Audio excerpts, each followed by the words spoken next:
राधे राधे दोस्तों, आपका फिर से स्वागत है मेरे YouTube चैनल राधे श्याम में। आज हम आपको एक नया अध्याय, एक नया पुराण सुनाएंगे जिसका नाम है सुख सागर। वो सुनाने से पहले मेरी आप सबसे विनती है कि आप मेरे चैनल को लाइक, सब्सक्राइब और शेयर करना ना भूलें, ताकि हम आपके लिए अच्छी अच्छी पुराणे ला सके। राधे राधे।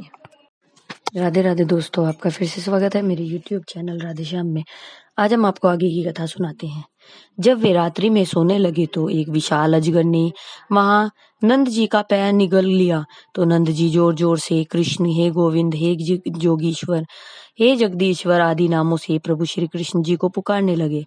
नंद जी की पुकार सुन प्रभु श्री कृष्ण जी ने सैया पर से उठकर क्या देखा कि वह अजगर नंद जी का पैर निगल रहा है।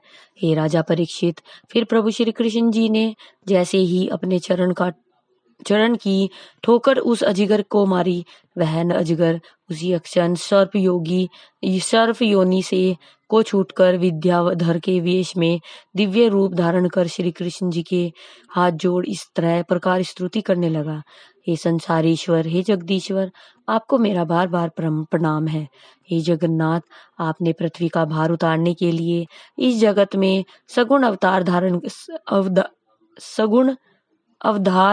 धारण किया है। हे संसारीश्वर, जब आपकी महिमा का पार ब्रह्मादिक देव भी नहीं पा सके तो प्रभु मुझ मूड की क्या सामर्थ्य है जो आपका गुणानुवाद कर सकूं। हे जगदीश्वर, हे योगीश्वर, हे गोविंद, पूर्व जन्म में प्रभु में सुदर्शन चक्र का विद्याधर था और मैं अपनी सुंदरता के अभिमान में आपके सामने सबको तुच्छ समझता था। एक दिन ऋषि अंगिरा ने क्रोध में आकर श्राप देकर मुझे अजगर बना दिया। मेरी गलती की क्षमा मांगने पर ऋषि अंगिरा ने मुझे यह वरदान दिया कि जिस समय प्रभु श्री कृष्ण जी के चरणों का तुम्हें स्पर्श होगा, उस समय तुम फिर से अपने पहले शरीर को प्राप्त कर लोगे। हे संसारीश्वर, मुनीश्वर की कृपया से आज आपके उन चरणों का, जिनका ध्यान ब्रह्मादिक देव आठों पहर अपने चित्त में धारण करते हैं, मैं उनका दर्शन कर रहा हूँ। फिर वह विद्याधर प्रभु श्री कृष्ण जी की स्तुति कर वापिस अपने लोक में चला गया और समस्त वृंदावन वासी प्रभु श्री कृष्ण जी की को साक्षात पर ब्रह्म परमेश्वर का अवतार मानकर उनकी महिमा की प्रशंसा करते हुए वापिस अपने नगर में लौट आए। हे राजा परीक्षित, एक दिन प्रभु श्री कृष्ण जी वन में गोवे चराते हुए अपनी बंसी बजा रहे थे कि शंखचूड़ नामक महादैत्य जिसे कंस ने भेजा था वृंदावन में आ गया।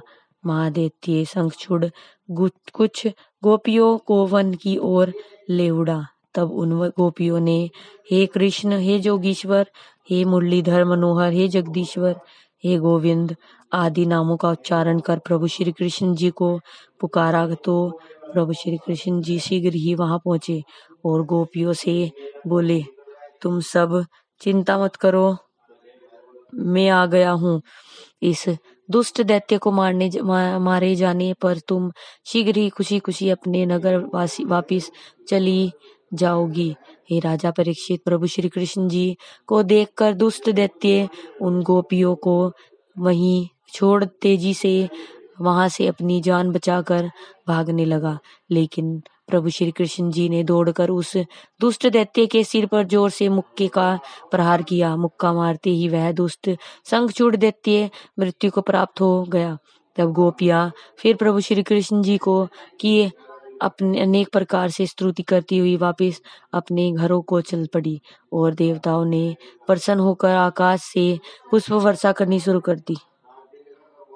श्री सुखदेव जी बोले, हे राजा परीक्षित, प्रभु श्री कृष्ण जी जब वन में गोवें चराने जाते थे तो उस समय समस्त व्रजवाला प्रभु श्री कृष्ण के ध्यान में मग्न होकर उनका गुणगान किया करती थी।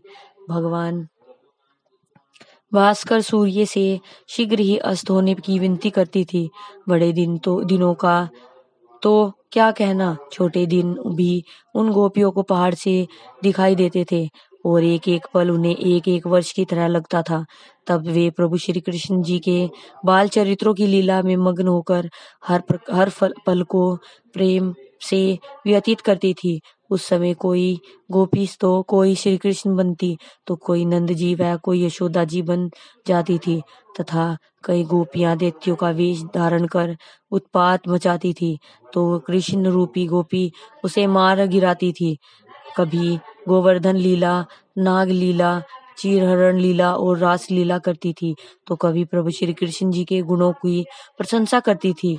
इसी प्रकार समस्त गोपियां दिन में प्रभु श्री कृष्ण जी की स्तुति व लीला करती व संध्या को प्रभु श्री कृष्ण जी के दर्शन कर अपने जन्म को सफल बनाती थी।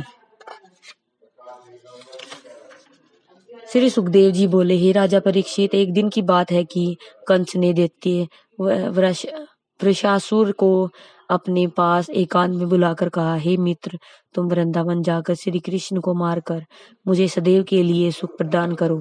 कंस के मुख से यह वचन सुनकर वह दैत्य वृषासुर सांड का रूप धारण कर वृंदावन पहुंच गया। दैत्य वृषासुर रूपी सांड वृंदावन पहुंचकर तरह तरह से उत्पात मचाने लगा।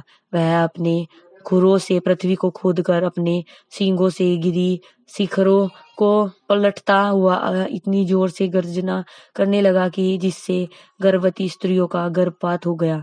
इसके बाद भी अनेक प्रकार के उत्पात मचाने लगा, तो नंद, उपनंद आदि समस्त गोप और यशोदा, रोहिणी आदि समस्त गोपियां, राधा आदिक व्रजशाला प्रभु श्री कृष्ण जी का नाम लेकर पुकारने लगी, हे संसारेश्वर, हे जगदीश्वर, शीघ्र ही इस दुष्ट को मारकर हमारी रक्षा कीजिए।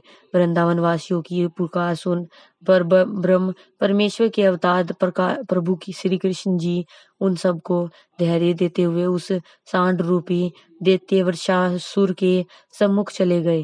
हे राजा परीक्षित, प्रभु श्री कृष्ण जी को अपनी ओर आते देख वह दैत्य वर्षासुर बिजली की तरह तेजी से प्रभु की तरफ दौड़ता हुआ आया। उसी क्षण मुरली मनोहर प्रभु श्री कृष्ण जी ने उनके दोनों सींग पकड़ तेजी से घुमाकर उसे पृथ्वी पर जोर से पटका। फिर उसके शरीर पर मुष्टिका से प्रहार कर कुछ ही क्षण में उसे मार दिया। फिर समस्त वृंदावन वासियों ने प्रभु श्री कृष्ण जी की स्तुति की और देवताओं ने नगाड़े बजाकर प्रभु श्री कृष्ण जी पर पुष्प वर्षा की। आज की कथा हम यही समाप्त करते हैं। आगे की कथा आपको कल सुनाएंगे। राधे राधे, राधे राधे, राधे राधे। जय श्री कृष्ण। अगर आपको मेरी वीडियो अच्छी लगी तो बेल आइकन दबाना ना भूलें, ताकि आपको मेरे आने वाली वीडियोस का नोटिफिकेशन मिलता रहे। धन्यवाद। ओम नमः शिवाय।